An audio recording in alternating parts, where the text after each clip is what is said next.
Okay, welcome back into the top survey answer game where our contestants try to guess the top answers in a survey of 5 people. My English butler, Rupert, got all the way down and just was shy 2 answers. And so we talked about that. What is that? When we look at this, You want them to stop here so they can go back and look at the last episode?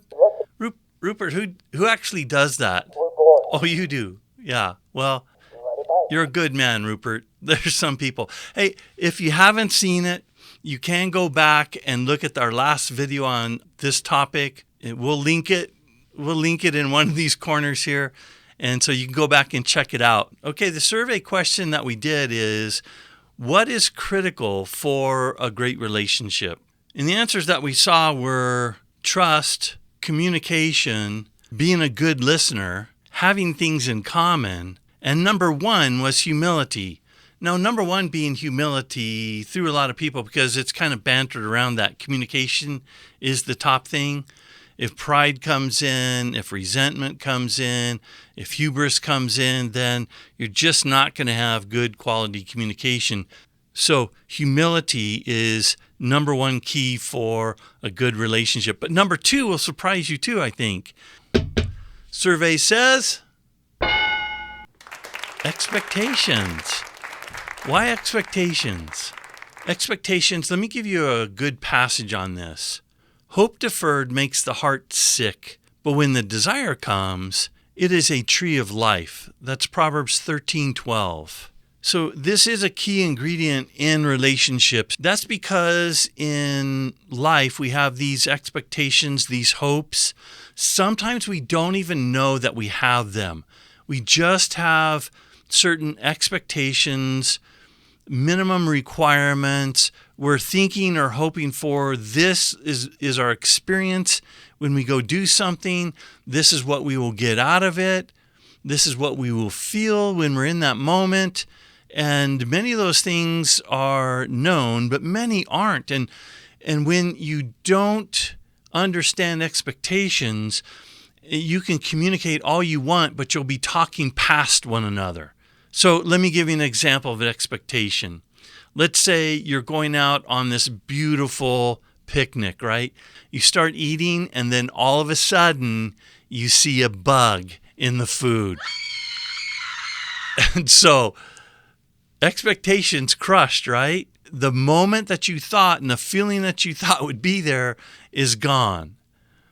Now, expectations, though, can be far more intricate than just wanting to have a good meal, right? So let's dig into this a little bit. You bring expectations or hopes from your culture or background. So there was one couple I was talking to a long time ago. They're having a difficult time and they couldn't explain why. She said, I'm just disappointed in my husband. He doesn't love me. And he goes, I absolutely love you.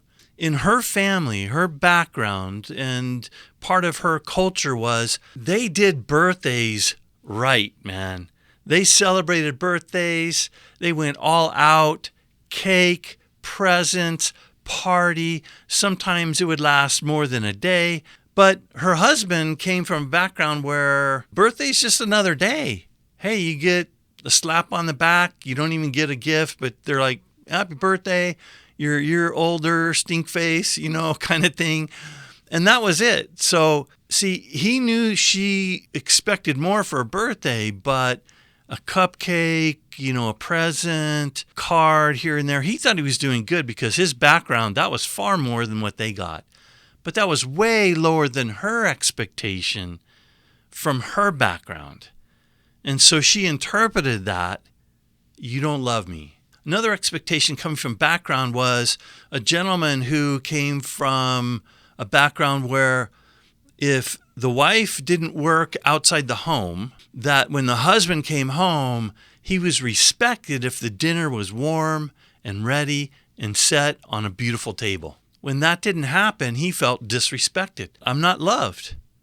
She came from a background more Eastern European where dinner, sometimes we wouldn't have dinner till 8, 9:30 at night. That's dinner. It's when everybody gathers. It's when the family finally comes together as one.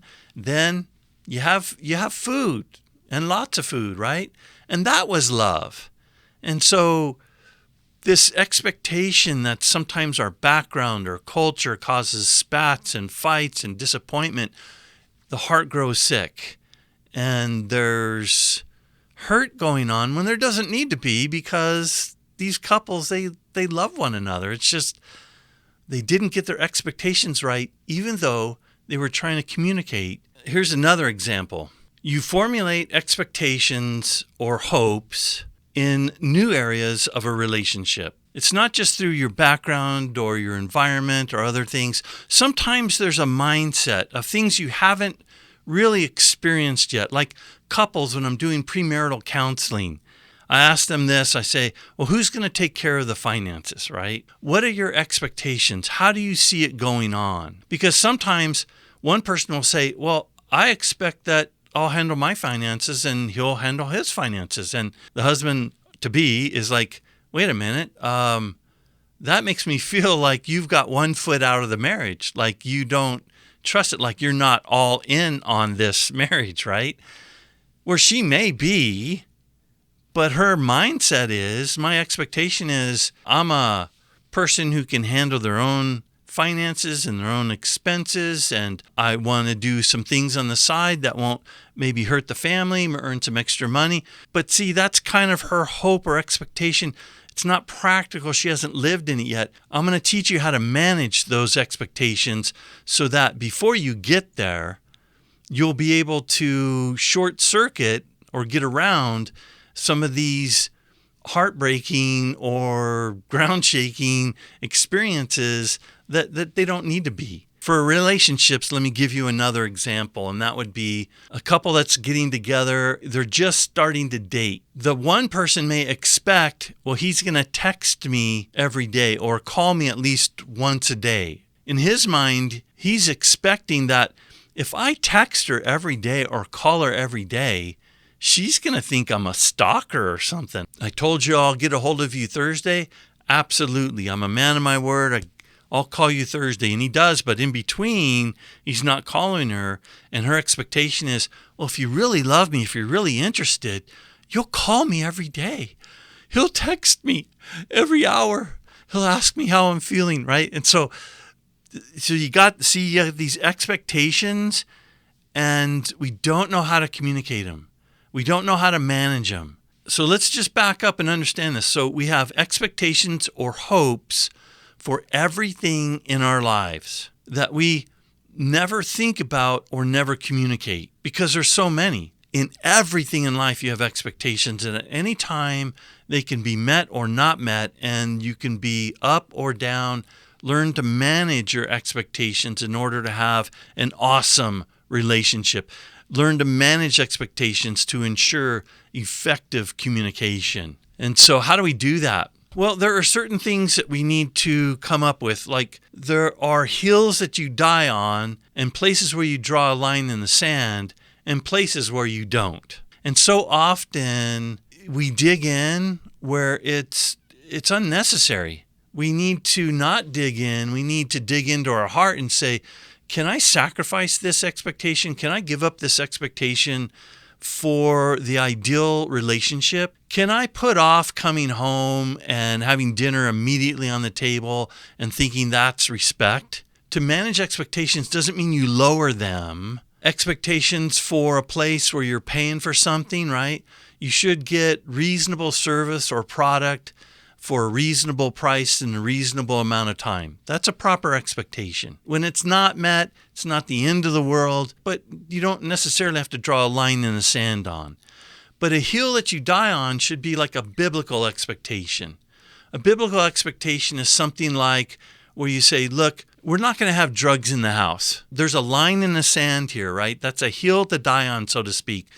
And I don't care if the world legalizes these drugs. They're not good. They're not proper. God says no. God says not to be drunk, not to be high, not to be under the influence of those things. We have a video on that, I think, too. Not to be controlled, right?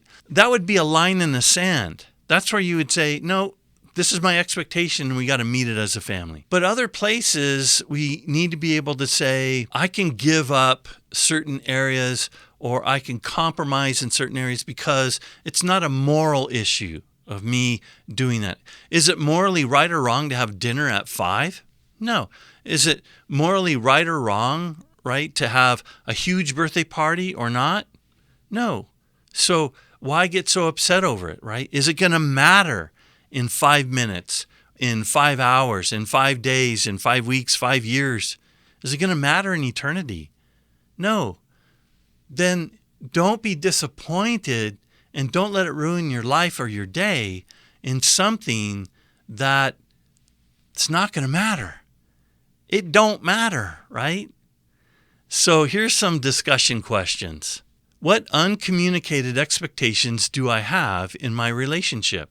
When I get angry, is it because I have an unrealistic expectation? What expectations can I drop or modify for the betterment of the relationship? And then through the week and over time, pray some of these prayers. Let me give you some examples. This will be good. God, show me how I can meet the expectations of people around me to better their lives. God, help me to manage my expectations in a balanced, fair, and biblical manner. God, show me the good or the wrong expectations I have in my relationship with you. When you feel like you becoming angry or down, it's usually because of a right or an expectation that you held up that was not met. It's causing a rift there when many times it shouldn't cause a rift. When you manage your expectations this way, you're just going to have a far better relationship, a happier life, and people are going to see you as just a well-balanced person. Enjoy life, right? Smile and make life happen. If you could help us out, if you could like this or leave a comment, if this is really helping you, these videos, leave a comment. Let us know. Let other people know about this information as well. We love you. Thank you for tuning in. Thank you for being a part of our community. All right, until next week, God bless you.